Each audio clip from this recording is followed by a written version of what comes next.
Donovan Mitchell scores 71, although the last 2-minute report says maybe he shouldn't have had that opportunity. Doesn't matter. Scoring is outrageous right now. Why is that the case? Also outrageous, Zion Williamson out an extended period of time. And how strong a contender are the Boston Celtics? It's all right now on the Locked On NBA podcast. You are Locked On NBA, your daily NBA podcast. Part of the Locked On Podcast Network, your team every day. That's right, every day, and that means this Wednesday, it's us, your regular Wednesday co-hosts. I'm John Karalis, host of the Locked On Celtics podcast. You find me on Twitter at John_Karalis. And I'm Jake Madison, host of the Locked On Pelicans podcast. You can find me on Twitter. It's at NolaJake. Jake, this isn't really the Locked On NBA podcast. It's Locked On Celtics and Locked On Pelicans plus, since we're talking about our two teams in the second and third segments. Yeah, look, we're going to be a little selfish today. We're on the show every Wednesday, but we're going to kind of like take it over in a way that's never been done before. Yeah. But relevant. We cover the biggest stories in the association. And look, Zion news out for a minimum of 3 weeks. That's not good. We got to talk about it. Got to talk about that. Got to talk about the Boston Celtics. I haven't had much time to talk about the Celtics on the Locked On NBA show. They come into this as the best team in the NBA, but the Brooklyn Nets are chasing them down. There's no clear-cut favorite in all of this. First, we're going to spend the entire first segment talking about the Tulane football team, right? Bull wave, roll wave, proud alum here. That was fun. I was in Dallas for it. That was a crazy ending. There was a stat. I'm going to throw this out there. It's like something like if you needed to score 16 or more points in the final 4 minutes of game, teams were 1 and 1,217. So we're like the second team basically ever to do something like that in the first biggest bowl game in 90 years. Roll wave. Like this team's awesome. There you go. Congratulations to you and to Tulane. New Orleans is celebrating there. You got the good news to counteract the Zion bad news. They're celebrating in Cleveland because Donovan Mitchell dropped 71. I said it in the cold open. The last 2-minute report gave us the obvious that he did commit a lane violation on the intentionally missed free throw to extend it and put it into overtime, which got him to the 71 points. Okay. You want to call it a technicality, whatever. I say the Bulls should have boxed him out. But the point is, 71 points is still part of a huge, huge offensive explosion in the NBA. And the one question that comes around is, why? Why is this happening? I wrote a piece about this on Boston Sports Journal where I cover the Boston Celtics. And you look at some of these numbers. This year's league average effective field goal percentage is at 54.1%. That's the highest ever effective field goal percentage. So teams are shooting better. Now that takes the three-pointers into account. So that's all part of the three-point era.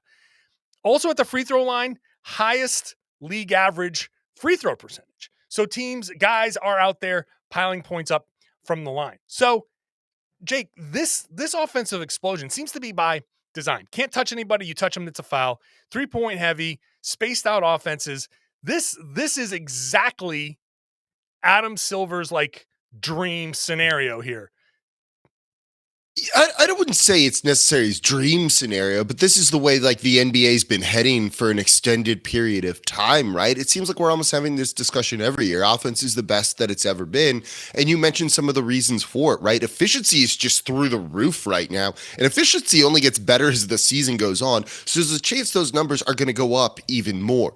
You know, you're seeing the game kind of spaced very properly. How much have we been talking about shooters and the right 5 guys on the court to kind of maximize your stars and give them the most room to work? We'll probably talk about that in the next segment with Zion and the Celtics in the third, right? So you're seeing a lot of those kind of things really kind of crescendoing, maybe hitting their peak, maybe not, but it's no surprise with the way the league's been training with 3-point shooting being such an efficient shot, getting to the line, eliminating the transition. Take fouls probably played a small factor into this as well. That's a rule change going into this year. So you're seeing a lot of these things. Early offense is kind of all the rage across the league right now. Most teams are playing with a faster pace than they were last year. Early offense is usually slightly higher in terms of efficiency. So yeah, all of this kind of makes sense that we've been heading and trending this direction for a while, and it's starting to kind of get to the top of it, it feels like. This is analytics at play. This is we've gotten to a point where, and people like to decry analytics, but this is kind of the result. We have figured out they're twofold. There's a twofold thing, and both sides of the coin here. We figured out the exact path mathematically towards scoring the most points, and it's showing up. Guys are scoring the most points. They're getting to the rim because the 5 out, right? There are more bigs than ever that can play on the perimeter. So that's also an important point you make, and I think that has to do with free throw shooting too, right? Like there's no Shaq in the league who's just such a poor free throw shooter as a big man at the line. Like the days of that are over. So if you foul Jokic, he's going to go and make his free throws. Same Giannis, maybe not as much as Jokic, but you get what I'm saying, right? The fact that the big men are more skilled when they get fouled and go to the line, it's okay now. And they can pass, which means guys are cutting and big men can find. I'm looking at it from Robert Williams, who didn't play for the Celtics in this one, but Robert Williams for the Celtics is a guy who passes, and you can cut behind back door, and he can find guys. A lot of bigs can start doing that and find cutters, so that increases the efficiency. But the other side of the coin is the league has gotten a little bit generic in that every single team is trying to do the same thing. Every single team is trying to space you out, collapse the defense. Like they're trying to expand first, then drive to collapse, and then kick out. So when you expand again, you break. And that's basically creating a pothole in the defense. And that is just a generic application across the league. And even if you've got, like Cleveland, bigs who occupy the dunker spot, you still find a way to accomplish that goal. No one is dumping the ball into a big man to establish the big man down low. It's all spacing, driving, get to the free throw line, and you get your kick out threes from that. Yeah, no, it's a big part of it, right? Like it's a huge part of it. You see every team kind of doing this now.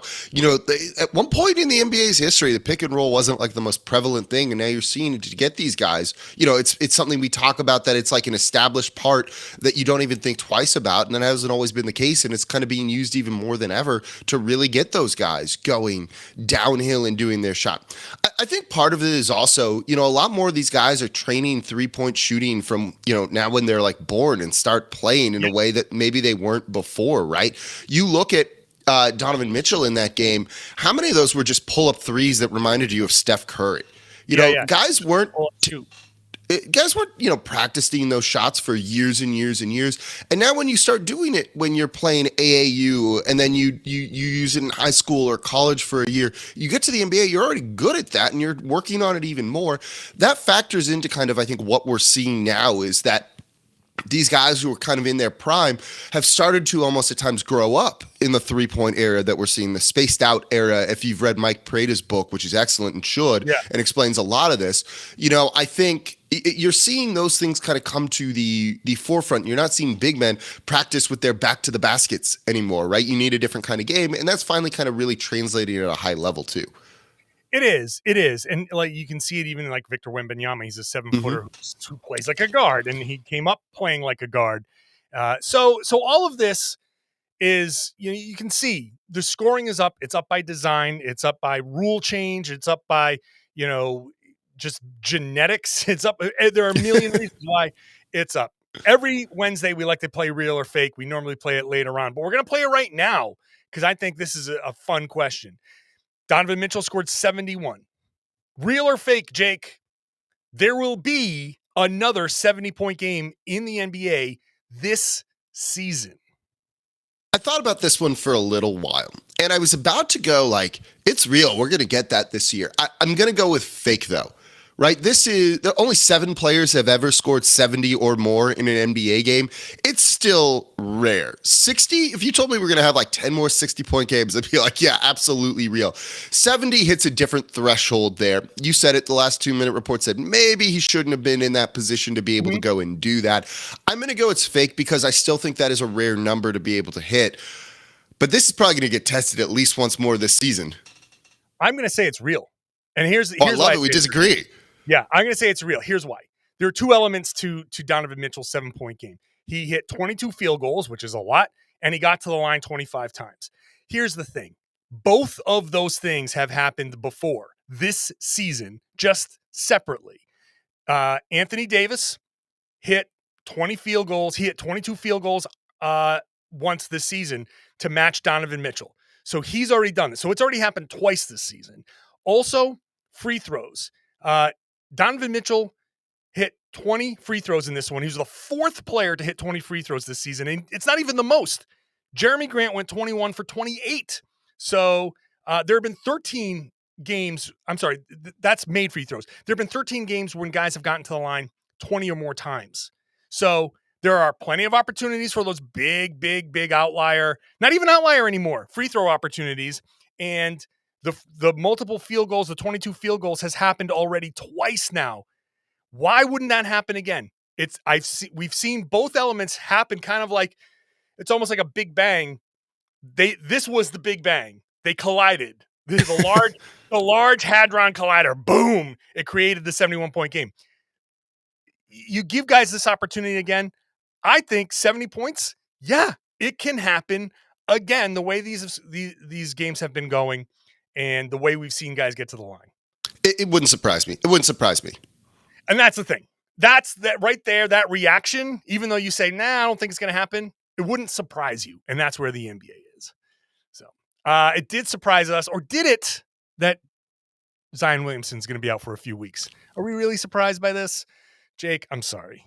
Jake Madison of Locked On Pelicans joins us next to talk about the Pelicans and what do they do without Zion Williamson.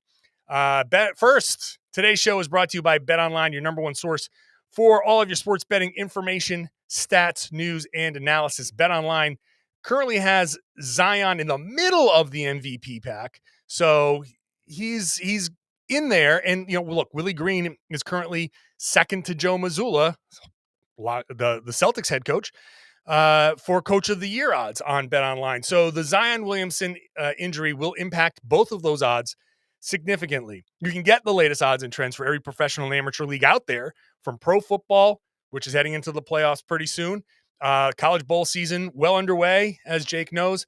Also, obviously, basketball, everything. It's over there at betonline.net. They've even got sports podcasts, which we know you love. This is the fastest and easiest way to get all of your betting information. So head on over to betonline.net today. You could do it on your mobile device. BetOnline is where the game starts. Please gamble responsibly. We want to thank you for making Locked On NBA your first listen, and you can head on over to our respective shows, Locked On Celtics, Locked On Pelicans, for much more on the upcoming two topics here. Also, you can go to Locked On Cavs for much more. I think it's Donovan Mitchell week now on Locked On Cavs. All the local teams, all there. And if you want to get caught up on the three games more specifically, you can go to Locked On Game to Game, which is right here on this Locked On NBA feed. Lots of stuff on this podcast network, Jake. So Zion hurt his hamstring, and it was revealed on Tuesday night that he's going to be out for at least 3 weeks. 3 weeks before a reevaluation. So that means maybe longer. The Pelicans at one point were top in the West, and they're fighting. They're right there within striking distance. How much? I know this obviously hurts their chances. How much does it hurt their chances? Look, this hurts. There's no doubt about this. Zion was playing like a near MVP, as you said. He was kind of in the conversation now per BetOnline, and people have been seeing it. They've done really well so far this season. They're in third place right now, a game out of first. They've overachieved a little bit. They've beaten some big name teams, and the season was going really, really well. And then this kind of happens, and it feels like it's going to derail it for a little bit. He's going to be out for at least 3 weeks before being reevaluated, which even if it means he's good to go after 3 weeks, it's going to take about another week of kind of ramping him up before he's really ready to play. So you're looking almost assuredly at longer than 3 weeks when it comes to this sort of injury. The Pelicans being where they are, they're in a good spot. You can afford to drop some games if you need to. They're going to look to tread water here. One of the things I've said on Game to Game NBA and on my show Locked On Pelicans a lot is I do think this Pelicans team is one of the deeper teams in the league, if not the deepest. The thing is, there's a bit of an asterisk with that, and that's that the depth works really well around the star player in Zion Williamson. You can take out a starter in Herb Jones or Jonas Valanciunas and put in someone else, Trey Murphy or Larry Nance Jr., and they don't really miss a beat. Removing kind of the engine, right, from the car is an entirely different story here, and that's what you're going to have to do. And there's no way to really replace Zion Williamson whatsoever.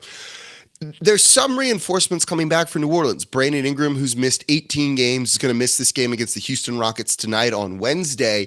It would make it his 19th game, is due back at some point in the next week or two, so that's going to help New Orleans. But after missing almost 20 games, he's going to need a ramp-up period, right, and kind of a reintegration period with this team. So who knows how that's going to go. So this is going to be a team that's looking just to tread water until you get Zion or Brandon Ingram, or ideally both back out at the same time. But Zion, has just been playing so well. And it's been disappointing because Zion, Brandon Ingram, and CJ McCollum, their other guy who's finally started to get going, they've only played in 10 games this season for a combined 172 minutes. You just haven't been able to see this team fully healthy and at their best. And they're still third in the West. Like, that's a pretty good spot to be in, I think. All of that considered, but it definitely hurts, right? Like, there's no getting around that. Oh, yeah. I mean, you lost Zion for a few weeks. And at this point of the season, a few weeks is really, really tough because it's game after game after game. January is tough in that regard. They're a game out of first, and everything is so tightly packed. So on one hand, I feel like, okay, this is fine because they're so close that if you lose a few games, you're still within striking distance. But at the same time, if you lose a few games and think you can fall 4.5 games behind for, you lose three games, 3.5 games. Well, now you're the Warriors in ninth, you're right there with the Warriors. So it's not that I worry about where this team can go. Everything is so tightly packed. It's so hard to tell where you're going to fall. You are a stone's throw from first and a stone's throw from having to play in the play-in. And that's just a tough spot to be. Any games that you lose can be the difference between a few seeds in the West.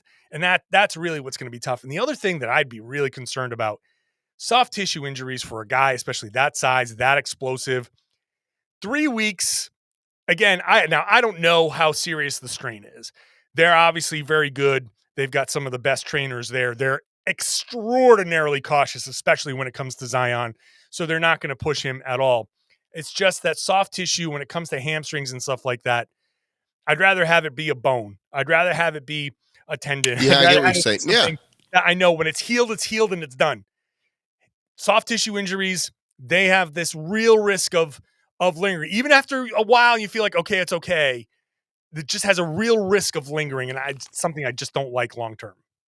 I mean, don't be surprised if it ends up being like 6 weeks. New Orleans tends to be very cautious with rushing their guys back, particularly with Zion. They almost treat him with kids' gloves when it comes to this sort of thing. Even if he wants to play, they tend to be like, no, we got to think long-term about you. You're the franchise cornerstone. You just signed a max extension. There's no need right now to do anything that has long-term harm for your career. So they're going to be very cautious with this injury, which likely means that he's going to be out longer. Look, the stretch they have coming up isn't easy. They're about to go on a tough 5-game road trip, which includes games at Boston, at Dallas. The Wizards are there too. Detroit, those aren't the hardest. And there's one other one in there that I think is kind of difficult at the end of that.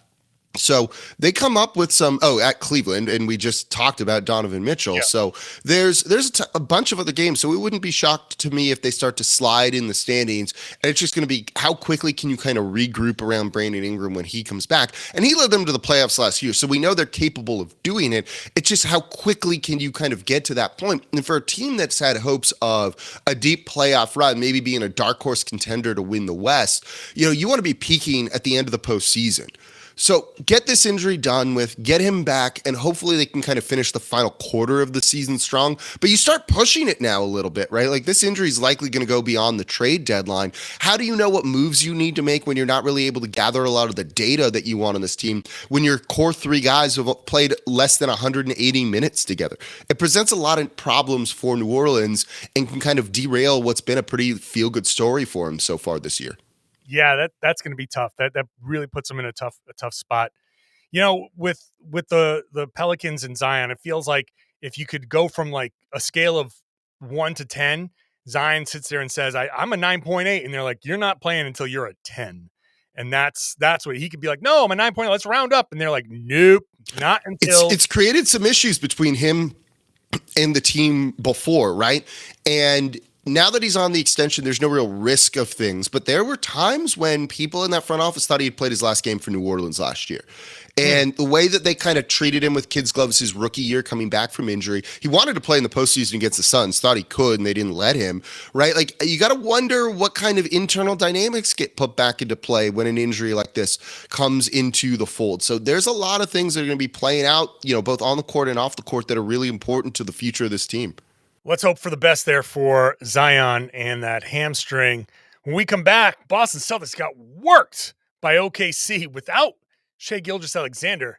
That was a rough one, not expected. How much of a contender are the Celtics really? I'm the guy to talk to about that. That's next.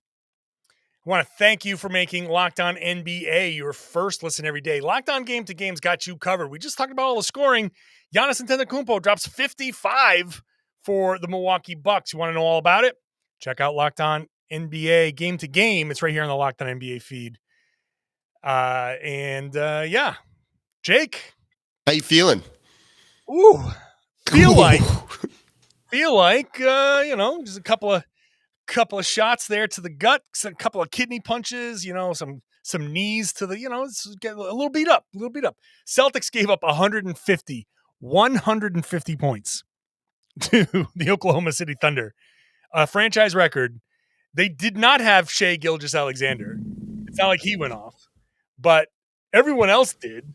They got, across the board, 21 from Isaiah Joe, 21 from Trey Mann, 25 from Josh Giddey, 23 from Lou Dort, 21 from Jalen Williams, one of the Jalen Williams. The other one scored 8, the one with the Y in his name. Celtics just came out and got crushed after the first quarter. I think the first quarter was okay. The Celtics were missing a bunch of shots, but they were only down 1 after the first quarter. Then they just... It was not great. That was not how I was expecting that game to go. Let me ask you, as the Celtics guy here, look, it's an 82-game season. These aberration games kind of happen, right? We see it with all of the teams that we cover. The fans see it. And a lot of people want to overreact to potentially one loss. This is now 2 in a row losses for Boston. Are you concerned about this one, or is this just one of those games? I can't be overly concerned with single losses, even bad ones like this. I mean, you lose by 33 in this situation. That's bad. My concern is that the Celtics bench, which was an absolute strength in the early part where they built their big lead, that has fallen apart. Malcolm Brogdon has had a really rough stretch lately. He shot 4 of 12. Grant Williams was a no-show in this game. Sam Hauser, kind of nothing. Luke Cornett, nothing. Peyton Pritchard did okay in garbage time, but that's it. The Celtics bench, which is supposed to be one of their strengths, is not there and hasn't been there for a little while. And if that doesn't come around, then the Celtics are very, very mortal. Jaylen Brown started off the game really well, finished the game with 29 points. Jason Tatum did not have a good game, even though he dropped 27. And this is kind of like par for the course with Jason Tatum. He can have a game. The numbers look fine. The Tatum and Brown both shot 2 of 7 from 3. Not so worried about that. Jaylen had a weird free throw night, missing 4 out of 9.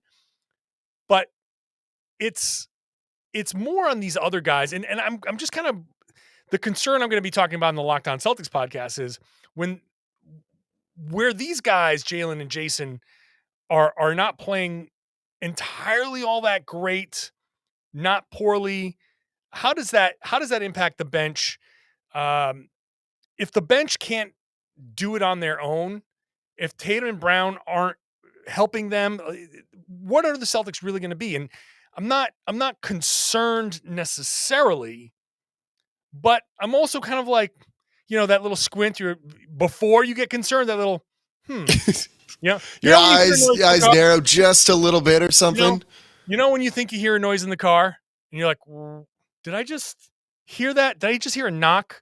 Was that something that when I hit the brakes? So like now it's the point where I turn the radio down, I roll down the windows, and yes, I'm an old guy. I just the mimic roll down the windows with my hand crank.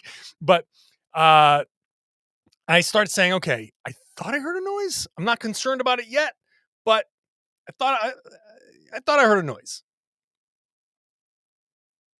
Yeah, I look at this team and it's tough to make of them. Again, they're still tops in the Western Conference. It's still a really good team. This is a team that you trust, right? Like, don't the Boston Celtics kind of get the benefit of the doubt a little bit when you start to look at them? But your point about the bench is really well put, right? If you look at the scoreline in this one, it was Tatum and Brown, and that was like mainly it. And that's kind of what they were doing. And you don't have a guy like Marcus Smart show up. In the past couple of games, he's struggled, not even getting to double digits most of the time, right? Like, you need him getting you like 11, 12, 13 points, it feels like, dishing out some assists, running the offense. And if you look at his past 6, man, he's hit double figures once. Yeah, it was weird, Marcus Smart, because OKC, like he's an Oklahoma State guy. Like he usually plays well over here. He's usually in front of his own fans, the college fans. But when Smart, and look, I'm not so worried about Smart's shooting. Does he shoot enough? Like 3 for 6 in this is okay. But he what he didn't do was he didn't have any sort of impact on the offense with the rest of these guys. He's the point guard. He's supposed to step up. But Derek White, Malcolm Brogdon are 2 guys that are supposed to be difference makers for this team. Smart, when Smart also doesn't show up, now you've got 3 ball handlers that are supposed to be the guys that help carry your team. This is the strength of the Boston Celtics. Again, not concerned that they had a bad game together, but when all 3 of those guys aren't playing well, you're gonna have not so great results. The Celtics defense has been better, but they were a complete turnstile in this game. But let's just pull it out big picture, because I don't want to get too caught up in the minutia. Right. The big picture for the Celtics is when they are playing a certain style of basketball, which is attacking, dishing off the drives, and getting kick out 3-pointers, they're a really good basketball team. When they pull up and do, their pull up 3-point shooting, which I don't have the numbers in front of me, but their pull up 3-point shooting, I'm going to bet is pretty bad, or much lower. That's generally how it's going to go in the NBA. Your pull ups are lower than your catch and shoots, but when the Celtics are just dribbling down and pulling up, it never goes well for them. And that's, I think, where the bench starts to struggle, because if Tatum and Brown are coming down and pulling up, and guys are coming down and just pulling up from 3, you're not getting the ball. When the Celtics are moving the ball and playing well that way, their offense drives their defense. They have a lot of effort there. They want to get the ball back to go play offense. That team is unstoppable. That team will win a championship. This team, where it's pull-ups and the missed shots, they're missing a ton of shots, and they start to hang their head, and they let guys get back behind them. They're 12 of 40. It was bad shooting night for the team. Yeah, and they gave up. I didn't see what the final points in the paint numbers were, but it was a ton.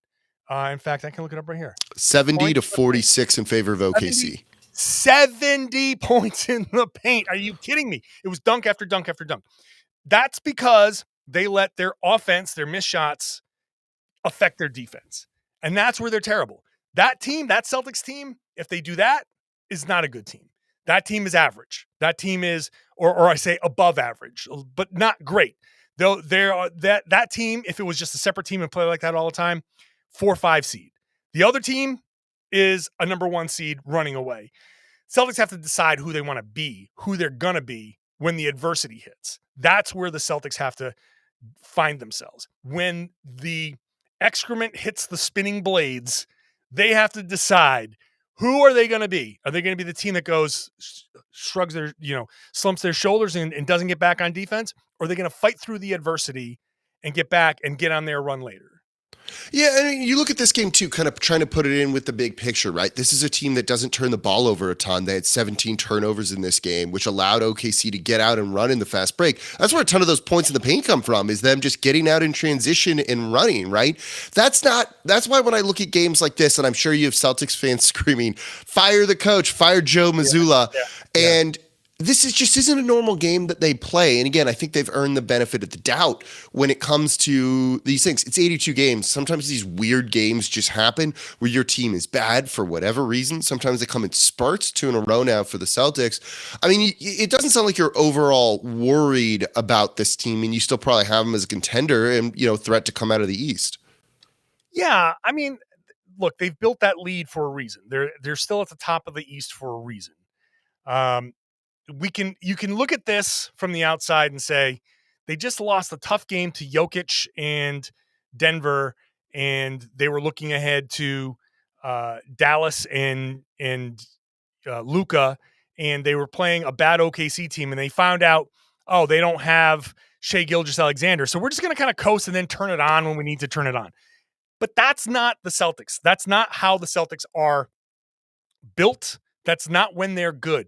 They are, flatly put, not good enough to do that. They are not the Warriors. They are not the juggernaut teams of the past where you're a number one seed and you go, we're just going to loaf for 3 quarters and then turn it on in the fourth and be, whatever. We'll just do that. We'll just turn it on and be great.